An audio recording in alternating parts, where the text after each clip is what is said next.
through. You see, we have a different experiment. All pieces. Then we had at one moment half PC and half arco. Yes. What impression do you get? For a while we had all arco. I know, we had... Yeah, I don't recall half and half. I remember... All right, let us try both to give an idea. Let us start with a few bars of 8. Listen, you have 8. Now, we are going to do 8 all pieces first. 4 bars, 2 bars. All right? Is H bar 7? Yeah. Yes. All right. Bar 7, 8.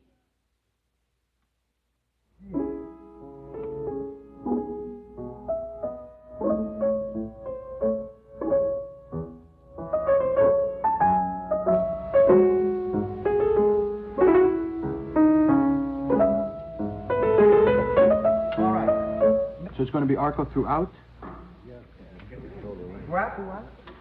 It will be arco all the time then? Except for the opening. Well, will that be No. I tell you, for the opening cherry, half and half.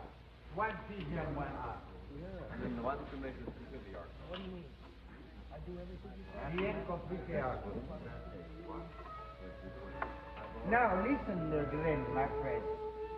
Don't you think that we should, until you come in on for good at 8, we could play a little more, or maybe and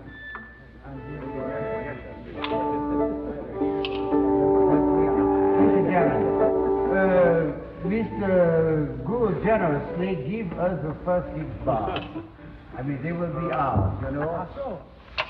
No, I mean, we but we are already playing them. And then bearing in mind, of course, if you also have the last 6 bars, you don't want to blow a good line. Yeah. Now, I would like to know, all is good, but do we end forte or do we end piano? I think we end just as we did, halfway in between. Yes. Is that mezzo forte? No. Mezzo piano? I wouldn't want to be put on record as low and saying that is forte. How about on bass? Frankly, yes. May I write that down? Do you know what I think? What we should try, in my humble opinion, our last tutti, 8 bars before the end, we play like the beginning. Yes. Let us play, we play. And at the very end, I think the one last bar we should make it diminuendo. Yeah. Without end with the corny pianissimo, but just let it die away quiet. Yes. That's the point. So let us start, will you? All right, let's go. So we already play. Da di da da di da.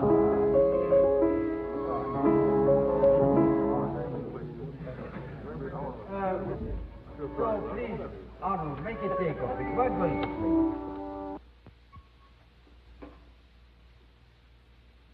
This is the concerto in E major, the second movement, take 1. No, this is the art of Glenn Gould, take 1. And in this edition, along with several of his recordings, the pianist will be heard in conversation with Ken Haslam. Glenn, what on earth was that all about? That, Kenneth, was about the Bach concerto in E major, which I'm editing just at the moment, and these are a few non-highlights that I guess most people would leave on the cutting room floor, but which I thought it might be fun to bring along just in honor of this occasion.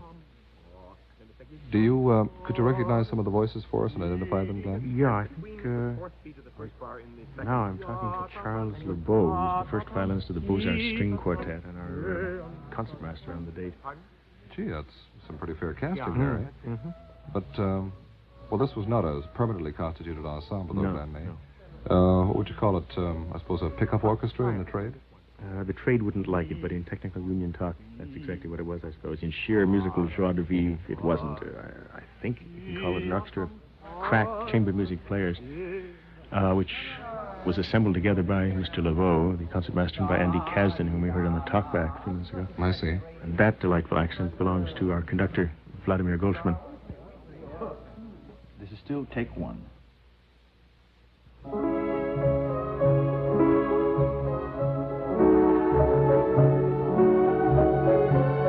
Glenn, Glenn, you work a fair amount with Vladimir Golschmann, don't you? Yeah. I can remember some. Yeah, I first worked with him, I think, 13 years ago in St. Louis when he was the resident conductor out there. He'd been there for 26 years or something. Really? That's an incredible tenure. Yeah, sort of the Sir Ernest Macmillan of St. Louis. Yes, exactly. And I found at that time, and I have ever since, that he had a really quite remarkable ability to stick with you through thick and thin, through Rubati and Excelerandi, and be prepared for all the curves that, a soloist might throw in a concerto. Yeah, rather remarkable, malleable person. Indeed, a remarkable accompanist, and I hate that word, but I don't know any other, and so when we came to record the complete Bach Concerti, I thought of him, and he agreed, and I was very happy. I hope that when I get my editing finally done, all the splices securely are in place, I can bring the E major back, and we can listen to it in toto. Of course, later in this program, we're going to hear another Bach Concerto and another of the Gould-Golschmann efforts. Right, the D major Concerto. Well, that brings me to a bone that I want to pick with you, Glenn. Of course, it's no secret that you're not really a booster for anybody's local symphony subscription fund. After all, in one fashion or another, virtually everything you do is done via recording, isn't it? Whether it's radio performance, TV, or making of a disc, yeah. Oh, you don't give concerts anymore, and you say you don't intend to give them ever again. And I must say I'm with you much of the way in that argument. We've talked about this before. And, I'd much rather be sitting at home anyway, listening to fine recordings on my own hi-fi and my own comfortable chair. But surely there's a happy medium somewhere. Surely one doesn't have to just sort of throw away or dismiss public concerts as you do in order to appreciate the relative excellence of a recording. Well, Ken, about a year ago, I went through much of this argument in some detail with John McClure, the director of Masterworks Recording at Columbia. We had a recorded conversation about just this sort of thing. He had at me on very much the same this was the bonus disc, wasn't it, Glenn, that came out with that transcription of the Beethoven Fifth? Right. The Liszt transcription. Anyway, packaged with that transcribed Beethoven, as you say, was a conversation with John McClure, and I think of it as a sort of position paper, as a platform, as you might say in politics. Surely not a platform. Well, anyway, John McClure did have at me on pretty much the same ground, so why don't we play maybe the first half of that conversation and clear the air. All right, fair enough. Glenn, right here in New York, where we're talking, I know, personally, half a dozen impresarios dying to present you in concerts all across the country, your pick of locations. They offer to pay you any fee that you name. Why do you deny them all? Because it's not a very enticing prospect, John. It's a very flattering one, I suppose, but it's not an enticing prospect. The life of a glamorous concert artist is hideous, is dead, is part of the past. I think that has no relevance to the contemporary musical scene. I don't think it even has very much relevance to the contemporary scene as regards performing music. I couldn't conceive of going back to that life. I was part of it for 8 or 9, whatever it was. Rather unpleasant years, rather traumatic years which I did it because I felt it was a very good experience and perhaps necessary in the sense of creating an audience which might perhaps buy my recordings. But it was an experience that I wanted to be rid of and to shuck off as quickly as I could. And when that moment came, I did it. And I think it would be a terribly retrogressive step to retreat back into the embrace of the concert. How long since you've given a concert? It's about 4 years now. And they've been 4 of the very best years of my life. 4 years in which I've come to terms with music and with myself qua music in a way that I didn't realize was possible before. I couldn't possibly go back, I think, to the concert without losing something of that coming to terminus. And I wouldn't be prepared to do that because it's been a remarkable experience to start thinking about music, not via an instrument, not by having to decide precisely what Beethoven was really like or Bach was really like in terms of an instrument by which I might translate that decision to an audience. I've had to encounter a work and an experience of music once and once only, never to be repeated perhaps, unless some other process like that of stereo 10 years ago happens to befall us shortly, as it well may, I suppose. Never to be repeated, and the fact of that finality is quite staggering and quite impressive. You mean it frees you to go on to something else? It frees you to go on to something else. It also intensifies the experience of that single encounter with the work. It means, first of all, that you cover an immense terrain of music. You can look down from a fairly considerable height upon a vast literature that's spread out before you, as you cannot do when you're going from Poughkeepsie to Nyack and playing with the respective philharmonics, if they have such, and on to Hoboken and do it again the next night. That experience does not exist and cannot exist in that particular framework because a tremendous conservatism takes over the concert performer. They're really afraid to try out the Beethoven Fourth if the Beethoven Third happens up to then to have been their specialty. That's the piece of which they've had success on Long Island by George. It's going to be the experience which brings them success in Connecticut as well. Tremendous conservatism and a stagnation sets in. At least it certainly did for me, and I think it's true of most people. I think that an innate conservatism belongs to the concert experience. You mean you find you have more options, more choice as an artist this way than on the concert boards? Well, you have, first of all, a means of really encountering music as a totally enjoyable and personal experience. That encounter does curious things to you. It makes you aware not just of a tremendous range of repertoire, which is good for you by and of itself. It makes you aware of the mental process of assimilating repertoire very quickly, which is also very good for you. But it also makes you aware of it sounds a little corny, of the magnitude of music. You mean you become less of a performer and more of a musician? Exactly. Your encounters are broadened. Exactly. And Well, that's very good for you, but there seems to be a considerable lack of comprehension and a great deal of ruefulness in the musical public and among critics and entrepreneurs, I must say, about this attitude of yours. It seems to get at them and put their backs up. They're still, 4 years later, shaking their heads about it, about your willful refusal to appear in public, as if you were personally hurting them. Yes, well, I think in a way I am, of course, because except for a few octogenarians, I'm really the first person who has, short of having a nervous collapse or something, given up the stage. I don't believe in it, and I don't think most people who do go believe in it. I think people go to concerts because it kindles memories, and they want to do that. Simply because in kindling those memories, they feel it in some way. They've got a proximity with music. They haven't, of course. It's total self-deception. And most people who go to concerts are certainly not musicians and care very little about music, I think. Well, I suppose I can see their point. I mean, the role, the position of a concert artist in our society is a very exalted one. You might almost say it's a throne toward which hundreds of thousands of music students are painfully swimming, climbing, clambering, and then to have one of the most talented, most controversial, certainly a unique figure in music suddenly step off the throne, drop the cloak and say, I don't want it. I can understand that this disorients them and makes them wonder, well, what is happening to our life? What's happening to our goals? I would like to think that I've replaced it with some much more viable goal. And you would be in a much better position to talk about the statistics relevant to the matter. I can't claim that recording is the only future for music. Perhaps it's not. Perhaps recording combined with, I don't know, videotape cartridge is the more immediate future or something. But certainly it is one way in which music can be made a much more cogent experience to a much larger audience. In fact, I'm available if they choose to seek it out to a much larger audience.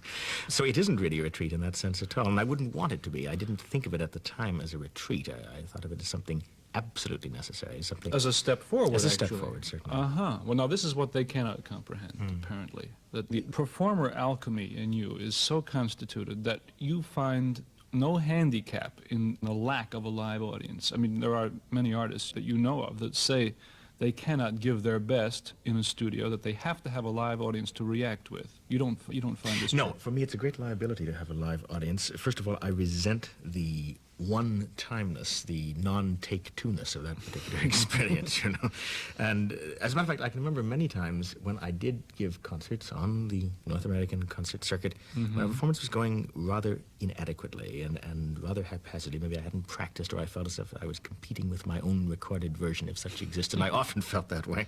And if I was, I was damned if I was going to practice for it, as a matter of fact. And if the performance were going that way, I would be terribly inclined to stop. This is something that psychiatrists have marvelous things to say, but I'm sure I'm terribly inclined to stop in the middle and say, take two.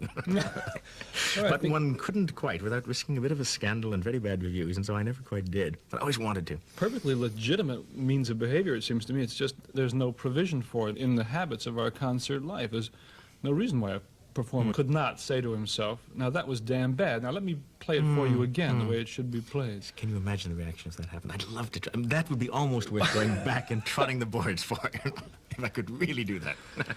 Since you don't enjoy giving concerts, you also don't enjoy attending them. Is that true? Yeah, that's true. I think that the only time when I go to a concert these days is if a work is being presented which I know I'll have absolutely no opportunity to hear via recording or via radio or whatever. Then I will go. I'll take a tranquilizer, which will sedate me sufficiently that all my old traumatic hang-ups about being up there and doing can disappear for an hour or two. And I'll concentrate on the work, and perhaps that is the one still viable reason for going to a concert at all, to hear a work that cannot be otherwise encountered. I can see a certain utility in that. But I think also that most works that are being constructed today, if that's the word that's in nowadays, for the concert hall, are works which really do demand a kind of eccentricity of microphone employment and so on that you can't have in a concert hall. They really do demand a certain kind of dissection that we just can't make available to a concert hall audience normally. I mean, people try. John Cage certainly tries with the help of specialists in microphone technique and so on, but I don't really think that's the answer. I think that John Cage and others like him should be writing for radio, essentially. That's really what they're doing. They ought not to be writing for the concert hall in the first place. And it's a very curious compromise that they're trying to effect, because they are not thinking in terms of a concert hall audience, and I don't think that most music being written today in a post-Webern manner is being conceived in concert hall terms. Well, certainly Cage is not writing for a traditional concert hall audience. He may be actually trying to transform that audience, to get a rise out of them and get, in other words, feedback from them. But Yes. certainly it's not a traditional. Yes, in some ways Cage is a rather bad example because he is a theatrical craftsman in a certain sense. Karl-Heinz Stockhausen perhaps is a better example. He ought to be writing exclusively for radio and for records, not for the concert hall. It's idiotic to try and force that kind of anachronistic stature upon the works that he creates. They don't belong in the concert hall. And in the same way, I think that most of us who occasionally go to concerts and for a very special project which can be encountered there and only there at that particular moment, go anticipating the fact that we can't have it dissected for us as analytically, as clinically as we can at home on our relatively good speakers or whatever, that it's a very poor substitute at best. I think that's the most that can be said for it at the moment. I think perhaps there's still an excuse to go to Bayreuth. I've never been there, but if I were inclined to become a Wagner pilgrim, and I do worship at the shrine in many ways, I suppose I could go to Bayreuth and get very misty-eyed about all those who have trodden there before me. I can see that happening. But that's extra musical. That's extra musical, and insofar as it's musical at all, it has to do with the association of that particular strand of musical idea with that particular hall, and really, I suppose, only the Ring and Parsifal would even qualify, wouldn't they, in that sense? Do you maintain that even a work like the Mahler 8th Symphony or the Mahler 2nd, an enormous work for soloists and organ and chorus, can be adequately presented at home? Indeed, because as a matter of fact, I happen to be bit of a connoisseur where the Mahler 2nd and Mahler 8th are concerned. I think they're quite the best of Mahler. I think that Mahler was at his best being contrapuntally bombastic and at his worst being influenced by Chinese poetry. I don't really think that the thinness of Mahler, as represented by Das Lied and Kindertotenlieder in the 4th Symphony, shows what he really could do, not only with an orchestra, but as a contrapuntal craftsman. I think that that great, glorious, massive texture that we saturate ourselves with in the 2nd and 8th Symphony is what Mahler was all about. And I think that's precisely why you will find the 2nd and 8th Symphony virtually leading the Billboard charts these days, you know, as I think they do. Because they do so much beg to be dissected and to be analyzed by the microphone. That's precisely what the microphone in a good record production will do for those works, and why the microphone has managed to rediscover an audience for Mahler in this last 5 years. Does the average listener want a work dissected, or does he want to be swept away by it? I don't think the average listener perhaps knows quite what he wants, and I don't mean that derogatorily in any sense at all. I don't know there's any reason the average listener should know quite what he wants. I don't think that I, as a very average car driver, know whether I'm driving a tight or a loose car, as a mechanic might define it. I simply know that I'm driving one, and it gets me there. Nevertheless, I'm probably vaguely appreciative of the things that a good mechanic can do for that car. In the same way, I think that listener, whether he knows it or not, is appreciative of what a microphone can do for that work. And I'm quite sure that the Mahler 8th can create a much more overwhelming effect heard properly at home, intimately and quietly and reflectively, than it ever can in a concert hall. Despite the splendor and the pageantry and the drama of, say, Royal Albert Hall? But the splendor and the pageantry and the drama of Royal Albert Hall has to do with the fact that, by George, old Henry Wood got up there for 1,000-odd occasions, and perhaps there are 2,000 people in the chorus singing Mahler 8th at this moment, and that's really not splendor and drama. It's just statistics, as Stalin said. You know, one man's death is a tragedy, but for a regiment, you know, we can only regard it as a fact of life, as statistics. I can't see that this has any viability in the concert experience. Do you feel that a person can get everything out of a work, of a piece of music, more adequately at home than sitting in a concert hall sharing the experience with several thousand others? Yes, I do, very much so. I don't think that the pressure of 3,000 other apprehensive listeners can ever accommodate any one listener adequately to the concert experience, because those listeners are very apprehensive. There's a very curious and almost sadistic lust for blood that overcomes the concert listener.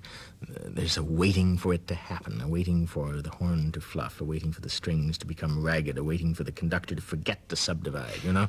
And it's dreadful. I mean, there's a kind of gladiatorial instinct that comes upon the case-hardened concert goer, which is why I suppose I don't like him as a breed, and I don't trust him. And I wouldn't want one as a friend. I don't really have any concert goers as friends. You have no concert goers as friends? I'd have to rack my brains, perhaps one or two way back someplace, but I can't recall any currently. I think also that the concert experience of us is very bad for the performing musician, and I can give you no better instance of that than what it did to me in the relatively few years, when I trod the boards, as they say. I went to Russia about a decade ago, and that was my first tour abroad. Yes, it is that now. Decade. 10, 11 years ago. And that was my first tour abroad, and at that time I was very fond, as most concert performers are, of playing the same safe set of secure repertoire pieces. One of my favorite pieces in those days was the Fifth Partita of Bach, you know, the the nice G major one. It was absolutely my favorite Bach partita at that time, maybe still. So favorite, in fact, that I played it on virtually every program. When I would first play in Leningrad, that would be the feature work of the first half of the program, ditto in Moscow, etc. If it was not on a program, it might even turn up, partially at any rate, as an encore. And when I came back from that tour, I decided to record it, and it was, I swear, the worst Bach recording that I've ever made. It was also the most pianistic. It was perhaps the one that the connoisseur of the piano would like best. It's the one that I like least, because it's least Bach. It's least me, vis-a-vis Bach in any case. It's full of all sorts of dynamic hang-ups. It's full of crescendi and diminuendi that have no part in the structure and the skeleton of that music, and defy one to portray the skeleton adequately. Accrued bad habits, is that it? Accrued bad habits, precisely, and the reason that they got into it was that I had to play it in very large halls, which weren't set up with Bach in mind, certainly, and to try to project it to that man up there in the top balcony. And as I did that, I gradually picked up all kinds of what I suppose Sir Tyrone Guthrie would call bits of business, you know. And I added this hairpin and that hairpin to a phrase that didn't demand it, didn't need it, and that ultimately destroyed the fabric of the music. What kind of thing? Can you illustrate it? Well, let me try by playing as I recall. I played that recording 10 or 11 years ago. Perhaps I'm not doing it quite adequately. Perhaps I'm not remembering exactly, and perhaps I'm exaggerating just a bit. Here's a bit of the Allemande.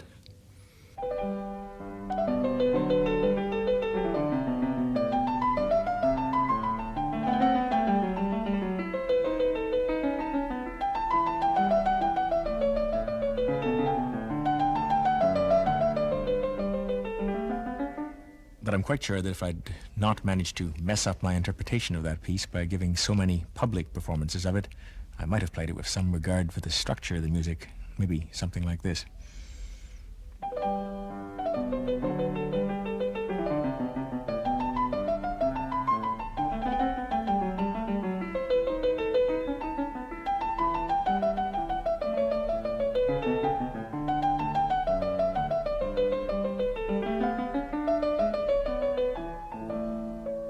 Glenn, your voluntary switch from the concert stage to the electronic media of recording and television is very possibly a pioneering step. You're one of the first, and certainly the most important, of your breed to cross that bridge and come into the electronic age and begin to utilize it the way McLuhan tells us it will be increasingly utilized in the future. I understand that it's even gone so far that you're now producing shows. Producing radio shows, it's relatively easy to do that, I suppose, because there isn't a great deal to be learnt about the technical side of radio that can't be taught by almost any adequate technician. There's an enormous amount to be learnt about the technical side of television. I wouldn't dare suppose that I could inhabit a television booth as producer, not yet anyway, and I'm not even sure that I'd want to particularly. But I've had for some few years the idea that radio was being improperly used, that it wasn't being used in a way that was quite faithful to its origins. It's always occurred to me that when those first people sat glued or wired to their crystal sets, what they really were recognizing was the phenomenon of another human voice. It wasn't a fact of news reportage. It wasn't vital weather information. It was the phenomenon of that human voice. It was the sheer mystery and challenge of another human voice being 5 blocks away and being heard. And it didn't matter whether what was being said accurately or inaccurately or was senseless or serious. None of that counted. What really counted was that there was a voice. There was a way of communicating something, no matter what, one person to another, and not being in the same room, in the same acoustical area. A totally new experience. Yeah, and what we've tried to do on a couple of occasions with radio in Canada is to create what I've grown rather fond of calling contrapuntal radio, which, as you know, is a term that I've picked up from a fondness for contrapuntal music and tried rather arbitrarily to attach to another medium where it's not belonged in the past. And it's amazing to me that it's not, because there's no particular reason, it seems to me, why one shouldn't be able to comprehend clearly and concisely 2 or 3 simultaneous conversations. Well, certainly not. Our ears have certainly sharpened, I think, in the past 5 years, just through listening to records, for one Indeed. thing. And not only that, some of our most aware experiences are experiences gleaned from sitting in, in subways, in dining cars aboard a train, in hotel lobbies, and simultaneously listening to several conversations, or alternately switching from one to the other, switching our points of view, picking out strands that fascinate us.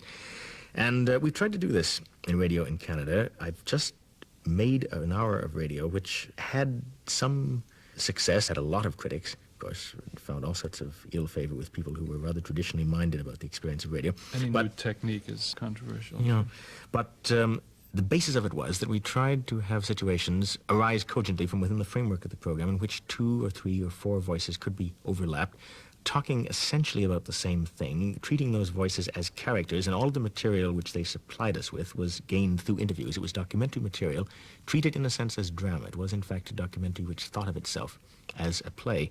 It was a program about the Canadian North, ostensibly. What it was really about, as a friend of mine very kindly said, was the dark night of the human soul. It was a very dour essay into the effects of isolation upon mankind. And the 5 people that we used as characters in this play documentary were all people who'd experienced isolation in some very special way, had things to say about it.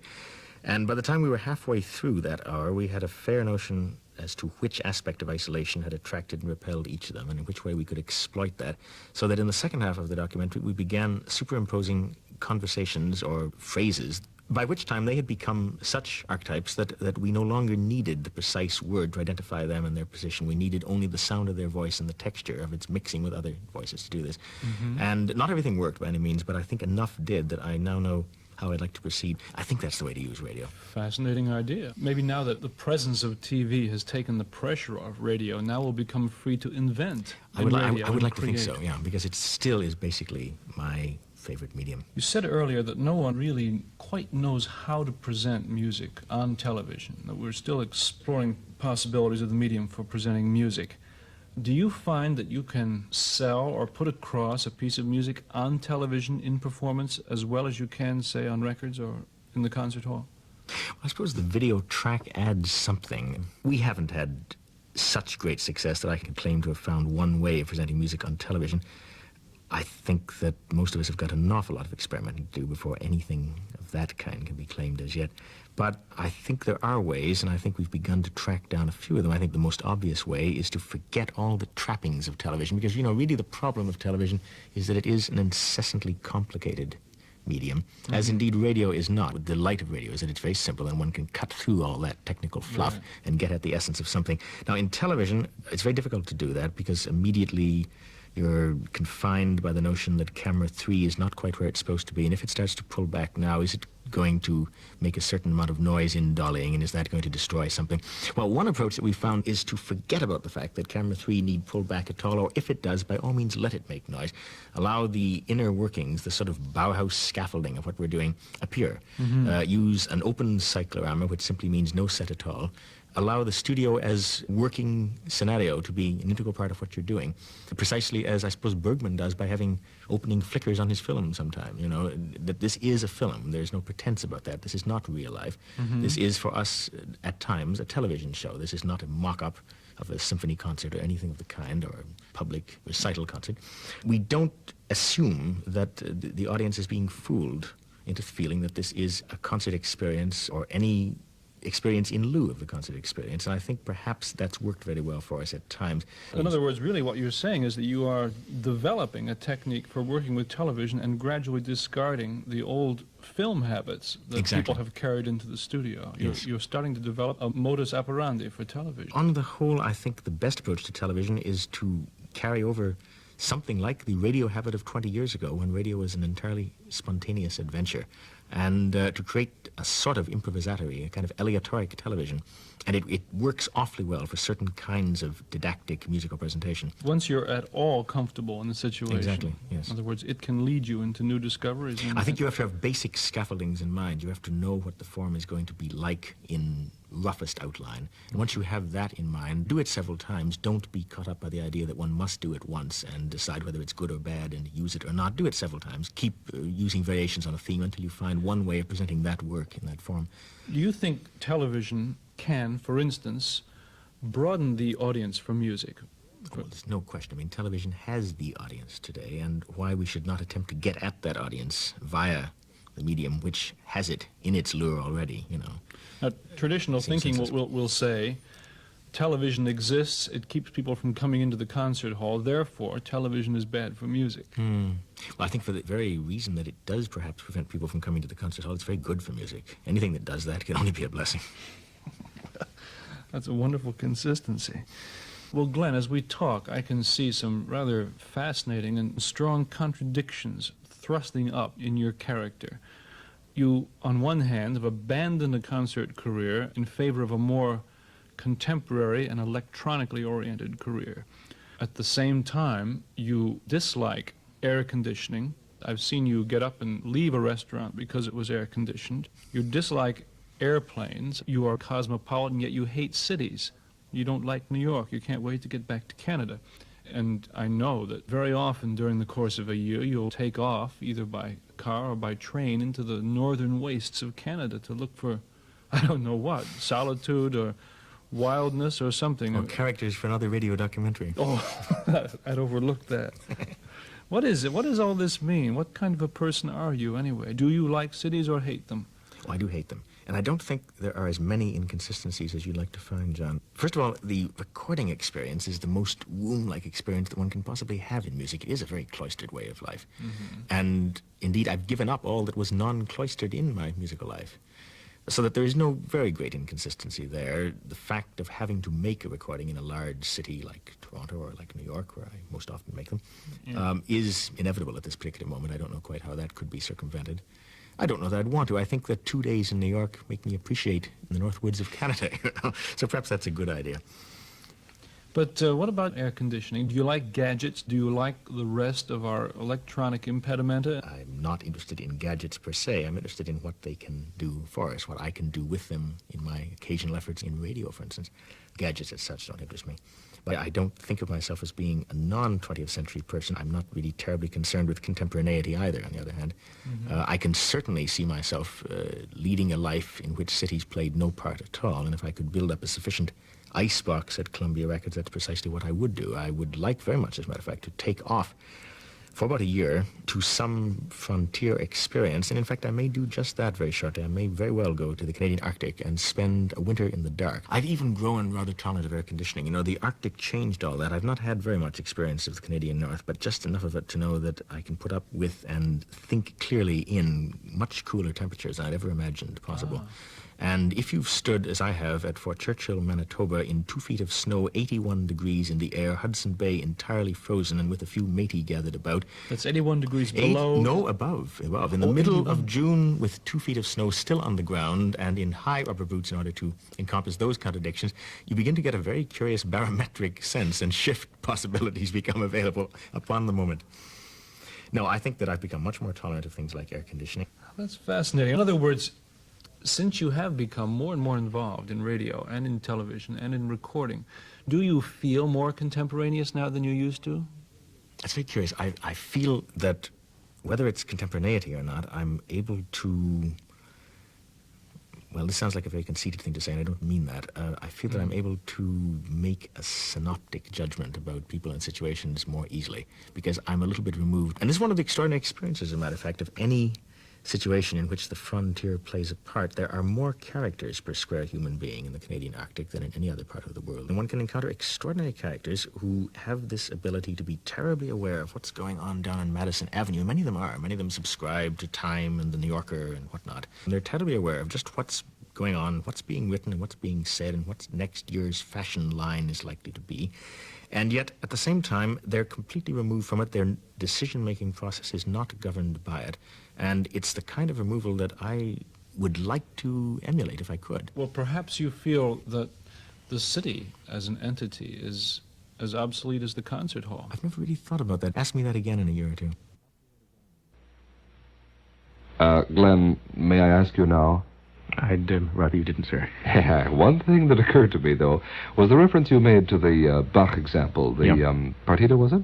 Yeah, the G major partita. Yeah, where you said that you'd been led astray by playing it too often in public before you recorded it. Absolutely. Well, I didn't hear all that much difference between the before and after versions you used for that mock-up, and it was a mock-up, wasn't it, Glenn? It was, sir. I am caught out. Well, obviously, we could have used the actual Columbia recording, but the live performance of the piece are something that, like all other breed, you just can't talk about intelligently after the fact. It's gone, as you say.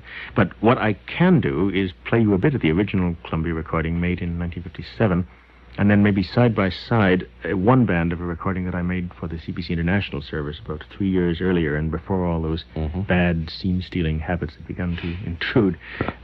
Let's hear the Columbia recording.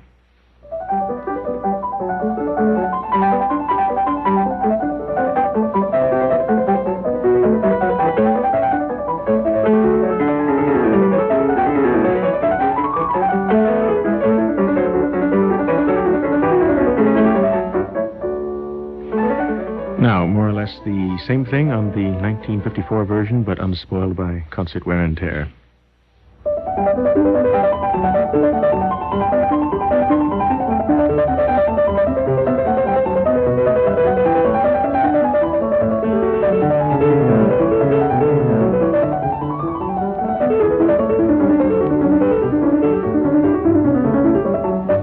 Well, I don't vouch for the sound, but see what I mean?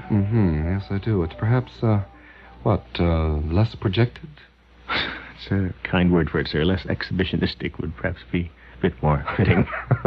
Well, I assume that the work that you've chosen to conclude today's program, the Bach Concerto in D major, hasn't been similarly marred by concert use. No, it hasn't, Mr. Haslam. I'd never played it before the recording was made in 1967, or ever after, for that matter, only because it was originally intended for the violin and to be played one tone higher. In fact, it's the E major violin concerto, better known as that, and simply transposed and transcribed in this by edition. Bach, of course. Oh, indeed, and it's a marvelous transcription. Matter of fact, I liked it much better on the piano. And this disc with Vladimir Goldsman? Yeah, Vladimir Goldsman and the Columbia Symphony Orchestra.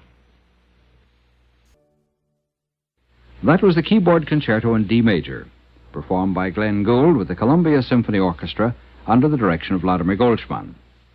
And this has been Take One of The Art of Glenn Gould. On next week's program, Ken Haslam will have to listen to more of Mr. Gould's autobiography, as ghosted by John McClure, and we'll also hear the Sonata No. 7 by Sergei Prokofiev. The program was produced in Toronto by Richard Coulter, with technical operations by Lorne Tulk. This is Frank Herbert speaking.